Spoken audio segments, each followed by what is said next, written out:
भारतीय रियासत तेलंगाना की एक प्रोफेसर सामने आई है जिन्होंने कुछ वीडियो सोशल मीडिया के ऊपर डाली है। खातून प्रोफेसर ने अपना नाम बताया, अपना तारुफ करवा कहा कि मैं हिंदू मजहब से ताल्लुक रखती हूँ और दलित जात से मेरा ताल्लुक है। लेकिन जो ही मैं ये तेलंगाना की रियासत के अंदर यूनिवर्सिटी के अंदर जहाँ पर मैं पढ़ाती हूँ, वहाँ पर मुझे और एक और स्टूडेंट को जो कि दलित जात से, हम दोनों को टारगेट किया। अगर हमें कुछ लोगों ने घेरा यूनिवर्सिटी कैंपस के अंदर, हमें ताने दिए, हमें गालियां दी और हमें ये कहा गया कि आप लोग हिंदू नहीं है और आप लोगों का हिंदू धर्म से कोई ताल्लुक नहीं है, आप लोग दरअसल वो पढ़े लिखे आतंकवादी हैं, आप लोग पढ़े लिखे नक्सलवादी हैं। जिसके बाद ये हमें बहुत ज्यादा तकलीफ दे लगा। और इसके ऊपर अब मीडिया के ऊपर मैं बात इसलिए करूं क्योंकि यूनिवर्सिटी इंतजामिया ने इसके ऊपर कोई एक्शन नहीं लिया।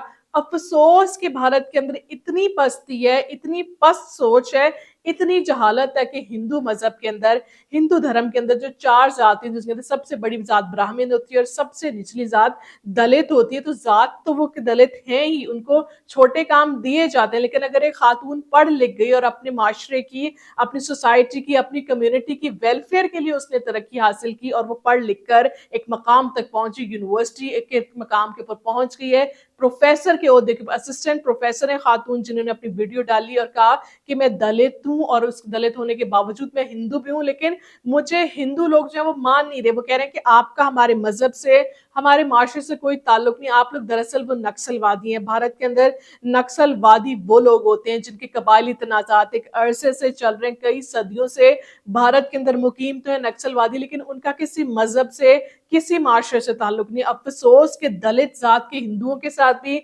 भारत के अंदर आज ऐसे सलूक हो रहे हैं कि यूनिवर्सिटी की प्रोफेसर और एक और स्टूडेंट का यूनिवर्सिटी कैंपस के अंदर घेराव होना अफसोसनाक भी है। लेकिन ये यूनिवर्सिटियों के लिए ज्यादा तकलीफ है जहां पर इतने पढ़े लिखे लोग आते हैं।